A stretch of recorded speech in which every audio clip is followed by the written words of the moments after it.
Hey everybody, welcome back to the AFC Newsroom. I'm your host, Brian Jodice, joined today by Shaka Mitchell. Shaka, what's up? Hey, good morning, Brian. Man, excited to do this. And here's the premise for our conversation today. Recently, our colleague and school choice warrior Walter Blanks Jr. appeared before a congressional hearing in Washington, D.C., talking about the benefits of school choice. And I had the opportunity to be in the room with Walter on that incredible day. Shaka, I know you were watching. And not only did he get to share his story with congressional members, but got into some dialogue with unsupportive school choice members. And in fact, on that day, there were some things being thrown around the room that sort of caught our ear, and I know caught yours as well. And we thought, well, we have Shaka come in the newsroom today, and let's take a look at some of those clips, and we're going to play them, and we're going to sort of get your thoughts on it. So I know you were watching that day and said, boy, some of these things just something's not adding up here. That's right. Yeah, I look forward to seeing them. And I was watching that day, and I thought, Walter did a phenomenal job telling his story and really telling a story that has affected millions of kids now around the country who've benefited from school choice programs. But there were some questions and comments from members of the committee that were just real head scratchers. And so I'm glad to address those today.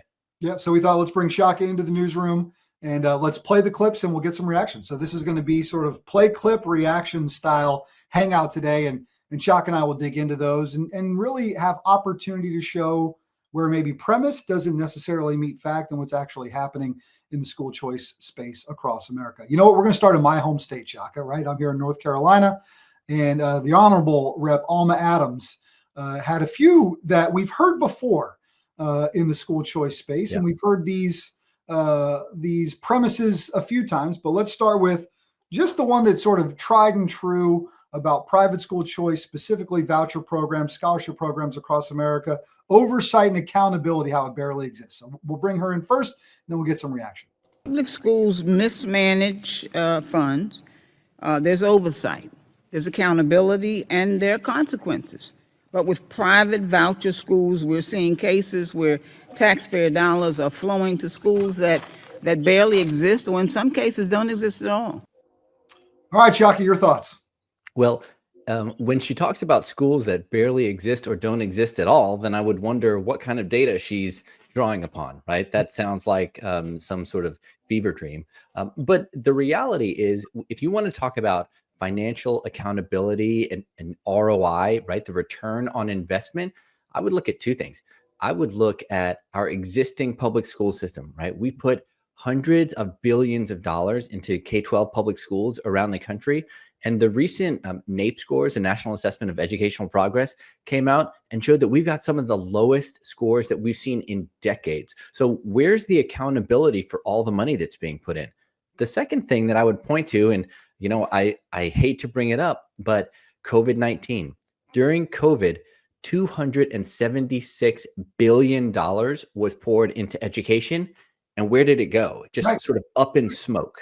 Yeah, that whole premise of where did it go? And then we've often talked about, and in the traditional public school system, problem after problem after problem, throw more money at the problem.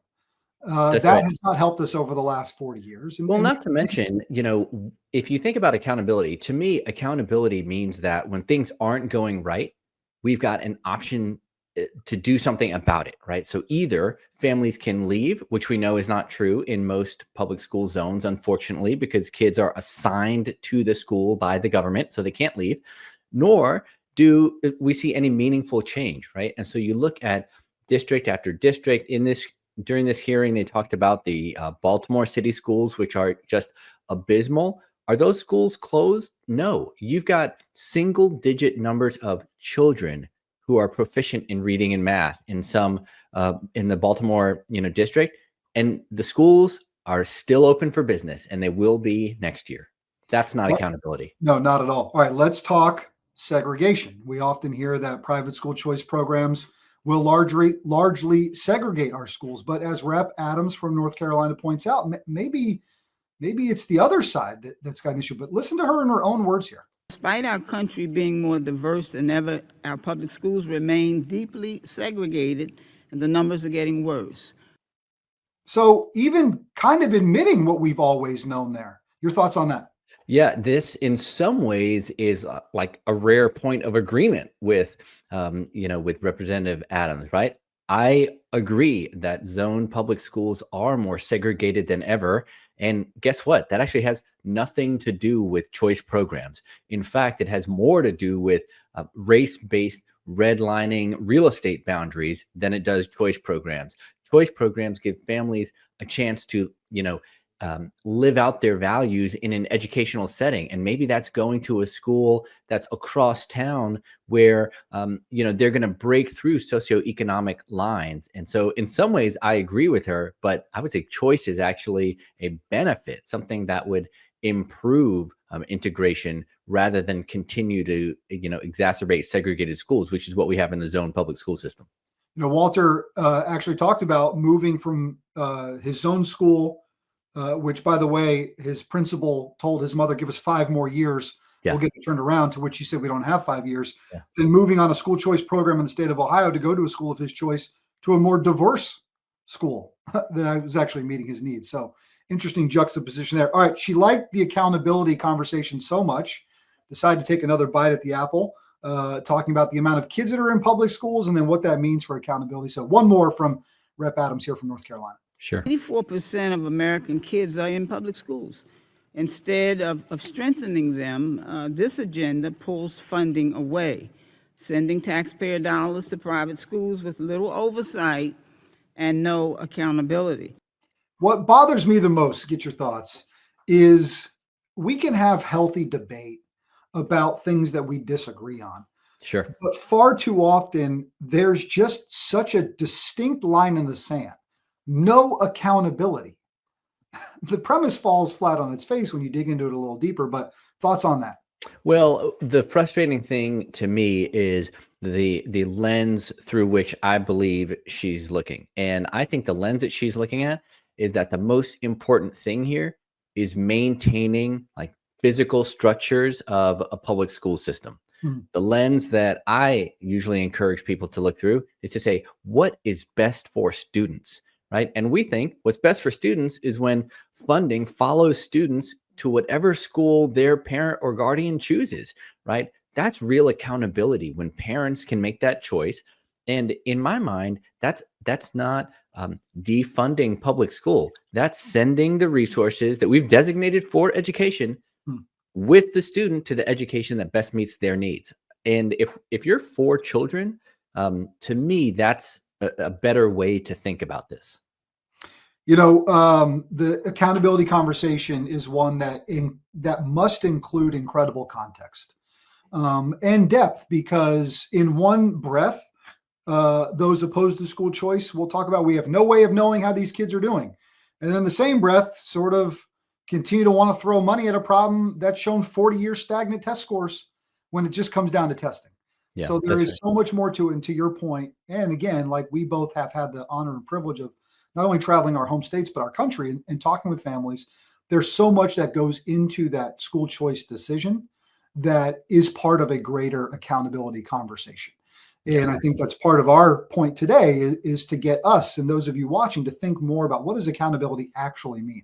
Test scores are a part of that piece, but not the end all be all, and taking into account what parents are looking for and myriad reasons why in which they're choosing schools of their choice. That's a big part of it. All right, let's go to ranking member Suzanne Bonamici out of the great state of Oregon. And she had some back and forths with one of the witnesses, Jessica Levin, who was there sort of as the Democrats' picked witness of the day. Mm-hmm. And they had some back and forth. And this first one, if you're a parent with student with disabilities, or if you just know someone in that space, this one might bring your blood pressure up a little bit. What is asserted here? This is clip one from Bonamici about this idea that students with disabilities can just be expelled from schools. Let's take a listen. Private schools often deny admission to children with disabilities or subject them to inappropriate or unfair discipline and even expulsion. So pretty quick, but pretty strong accusation there. Yeah, well, in some ways, you've got to give Representative Bonamici a little bit of grace because she's from a state that lacks many school choice options. So she clearly doesn't have much exposure to what's happening in schools that are functioning well. And so, I feel for her. I wish that she could go visit, Florida or Indiana, some other schools where we've got really robust programs. But these claims are made like with virtually no evidence, right? And so, let's talk about this idea that school choice programs are not designed for students with disabilities. That couldn't be farther from the truth. And in fact, There are many, programs that are solely built around that. I was going to say, many school choice programs, Tennessee, Arizona, Georgia, Florida, to name a few, Carolina, were right? started specifically to support students with exceptional needs, right? And parents are taking advantage of those programs. So she clearly is just misinformed. All right, the next one, also very distinct, very, very straight answer here from the witness as it relates to rural education and school choice options. Again, something we've heard across the country. Mhm. If you're a rural family, you'll have no access to school choice. Couldn't be further from the truth, but let's take a listen here. How does the implementation of a school voucher program affect rural schools and the funding of rural schools? And are vouchers a viable alternative to the students who go to school there? And how would vouchers affect the greater community in a rural area? Thank you for the question. Vouchers are devastating to rural communities and they don't provide any benefits. So very, very False. confident in that answer. Very confident and very wrong. And listen, we should take this claim seriously because we've got thousands, tens of thousands of schools in rural areas, right? So this is a real question for policymakers, but more importantly, it's a real question for families who live in rural areas. What are the options in my area? Because if you're in a rural community, you might only have one high school option, and it might be a great high school for most kids, but I guarantee you it's not the best fit for 100% of students, right? So one of the best studies about this came out of Florida, which actually has a lot of rural schools. People think about Florida and big cities, but there's a lot of rural space between those big cities, right? And so in Florida, there are actually triple the number of rural participating students in school choice programs than there were 10 years ago, triple the number. But here's what's really interesting. You have not seen a bunch of public schools in rural areas close, right? So in fact, it hardly put a dent in the number of students who attend rural schools. So we can actually have both. And you see that because what happens is when you've got school choice in a state, you start attracting families, right? Because let me tell you what happens. And you've probably seen this in your state, Brian. In North Carolina, I see it in Tennessee. If you're in a rural area that doesn't have quality education options, what happens? People leave. That's right. Right? They go somewhere else. And so, what you would love to do is have the public high school and have some other options that exist too, and people stay in those communities and they can thrive.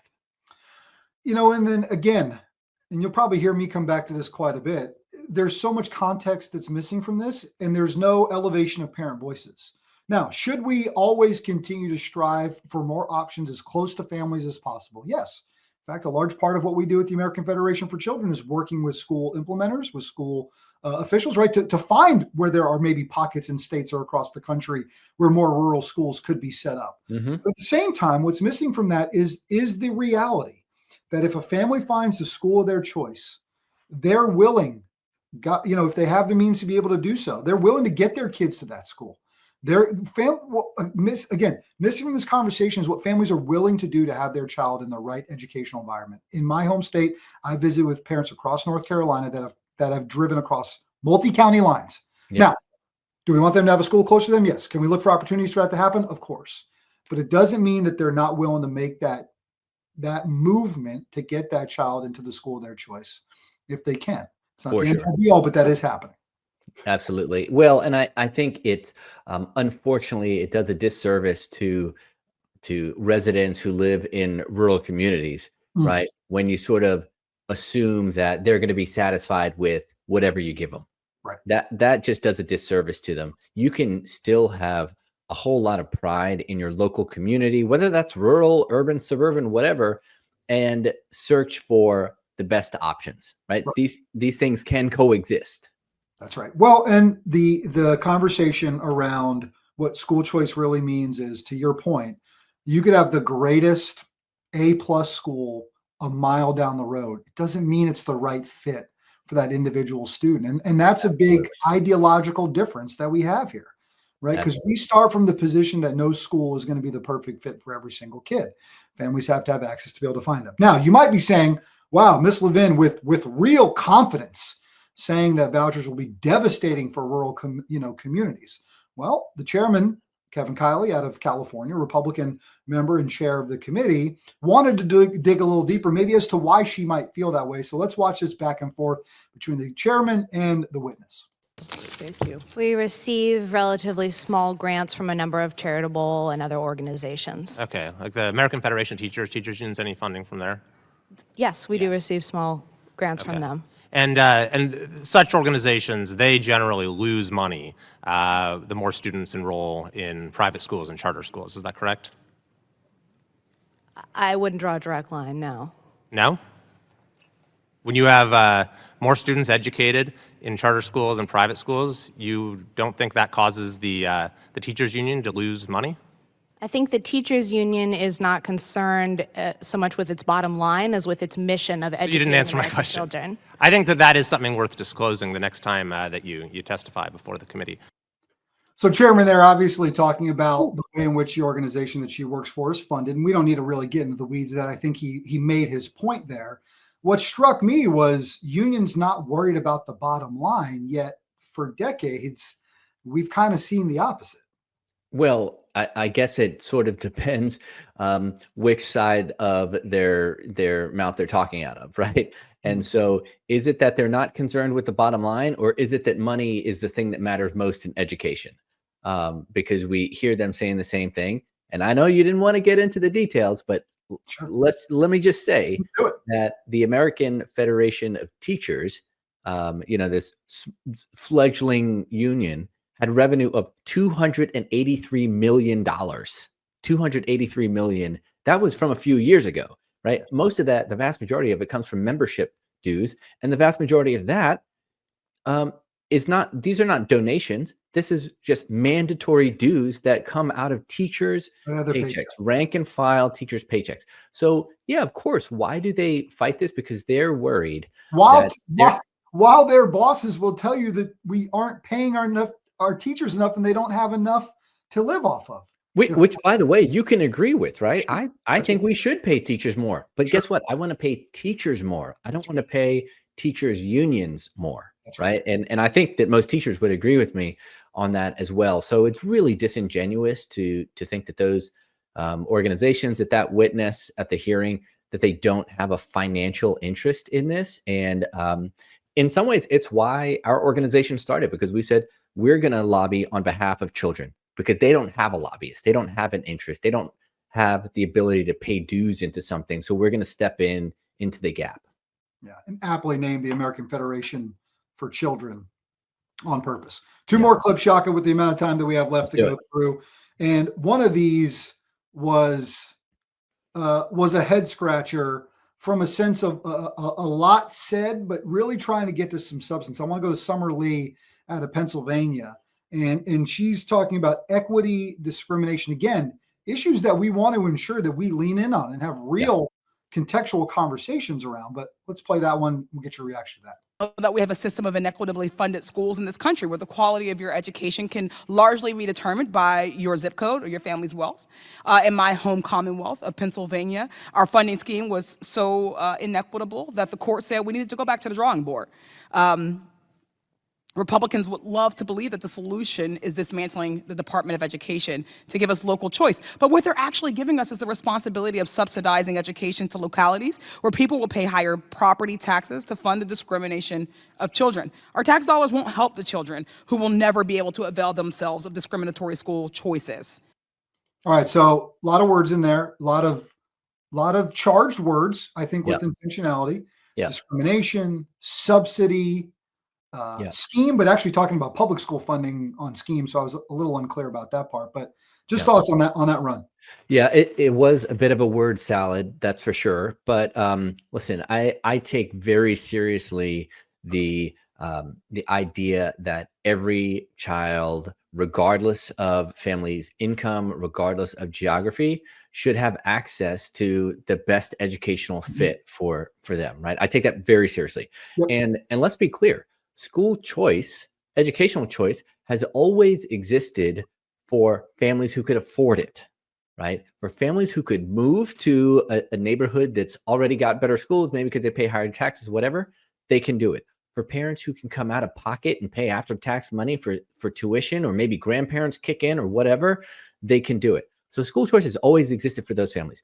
The question is, if you really care about equity, if you really care about all children, then how do you provide the same amount of access for families that don't have that income, and don't have those means? And we would say it's through choice programs. So I take that mission really seriously, but boy, I think that the Representative Lee is really upside down on how economics work. She's upside down on the current dynamics that exist and what could be possible if we sort of think more creatively about how we get access for all children. He's Shaka Mitchell, Senior Fellow, American Federation for Children. I'm Brian Jodice, National Press Secretary. We're watching and responding to some clips from congressional members opposed to school choice from a recent congressional hearing talking about the benefits of school choice. And our colleague, and again, warrior for the issue, Walter Blanks Jr., they're testifying on that day. And we saw sort of levied after levied premise and quite frankly, sometimes just flat out lies that we wanted to respond to. One more that we'll wrap up with, and this is one of what feels like maybe saying the quiet part out loud, and this is from Rep. Frederica Wilson out of Florida. Unfair and it's an insane ploy to destroy public education and leave it in shambles. And I implore you to stop supporting charter schools and support our wonderful public schools. Yikes. Okay, so if you can see past that hat, we can have a conversation about what she said, which is she implored people to not support charter schools and support public schools. Okay, so a couple things there, right? Charter schools are public schools. In every state in which they exist, charter schools are public schools. Fact. Listen, I am old enough to remember when charter schools had really broad bipartisan support. And I think in many states, they still do. They still enjoy that. So this was kind of a stunning revelation because these are schools that have given hundreds of thousands, millions at this point of children options around the country, especially in urban areas. You've got some great networks, great things happening in a lot of charter schools. And I think she just lumps anything that's not a conventional government operated school. She just lumps it all together and she says, we don't want it. And so it really tells you what her vision for the future is. Her vision is that there's going to be one system and that parents are not going to have choice. Yeah, and that's what I mean by sort of saying the quiet part out loud, and to levy the claim that there's some sort of conspiracy or conspiring to get rid of all public education. And again, to your point, to sort of lump, it's either this or that. Well, we come at it from a bit more of an andist standpoint as it relates to education. That's right. It's in that, right? Public schools and public charter schools and private schools. That's right. School choice programs and students with special needs getting access to dollars out them and homeschools. All of those things can advance education in the country, yet those opposed to school choice, and it ultimately comes back to, honestly, that line of questioning around support from the teachers union, where the power ultimately lies. Everything that's not in that traditional sort of category by those opposed is viewed as some sort of threat to that ecosystem. Yeah. And not as a threat to funding following kids in the classrooms, but really as a threat to buildings and adults is what it feels like, Shaka. It is. And I think it's there are some just philosophical underpinnings there, right? And unfortunately, you've got a lot of folks who think that they know best, and they think that that parents are ill-equipped to make these decisions. And that, in my opinion, is both disrespectful and couldn't be further from the truth, right? I think that we've seen a lot of, not in every district, but in many districts, we've seen a lot of sort of so-called experts who have really yielded disappointing results for decades. And so choice programs give families who have sort of said, all right, enough, we got to find another option. That's what we're looking for. We're just looking to empower parents to make that decision. It doesn't mean that you're against this system or that system. You're trying to say, this is what I think is going to work best for my child in the near term. We're not going to tell Walter Blanks' parents or the next Walter Blanks coming up, hey, just give us 5 more years. We don't have time to waste. We don't have time. And it's continuing to move the conversation to ensure that the end user in all this, the student is the focus, make it student-centered. And what does that mean? Well, obviously that means partnership. That means a motivated teacher, an engaged parent, and a student who wants to learn. Absolutely. Those are the 3 keys of success, right? Motivated teacher, right? Get the bureaucracy, get the red tape, get the union bosses out of their way. Engaged parent, parents know best. Seat at the table. Doesn't mean they have to be the ones educating the student in the classroom every day unless the homeschool method works for you, but they've at least got to be engaged. And then the kid that wants to learn, and Shaka, we know it's in their DNA. And in fact, I had a great back and forth end of last week on national media. And I said, parents know best. And the news anchor said, look, I agree with you on the premise, but he said, but I'm the worst handyman ever. So it means I sometimes you need a professional. I said, I totally agree with you. Totally agree. But as a homeowner, I know if something's up in my house, I might not be able to fix it. As That's a right. parent, I know what's going on in my kid's education. I got to be engaged. Absolutely. Well, I think about it sometimes in the medical context, right? When we say that a parent makes healthcare decisions for their child, we don't mean that the parent actually has to perform the surgery, right? No, of course they're going to work with trusted physicians and medical professionals to meet the needs of their child. But whose right is it? Well, the care, custody, and control of a child, according to the U.S. Supreme Court, and I would even say higher powers than that, is vested in parents. What a great comparison. Could you imagine pulling up to the doctor's office and just letting your child walk in without going in? It's crazy. It It'd be happens crazy. across schools across America, though, every single day. We've got to continue to elevate the conversation. Shaka, it was great having you in, responding to a few of these, and I'm sure we'll have more opportunities to continue to set the record straight in the future. Thanks for the opportunity. Good to see you. He's Shaka Mitchell, Senior Fellow, American Federation for Children. I'm Brian Jones, National Press Secretary. You can follow us on X at School Choice Now, and we will keep this conversation student-centered, and we'll talk to you later. Thanks, Shaka. See ya.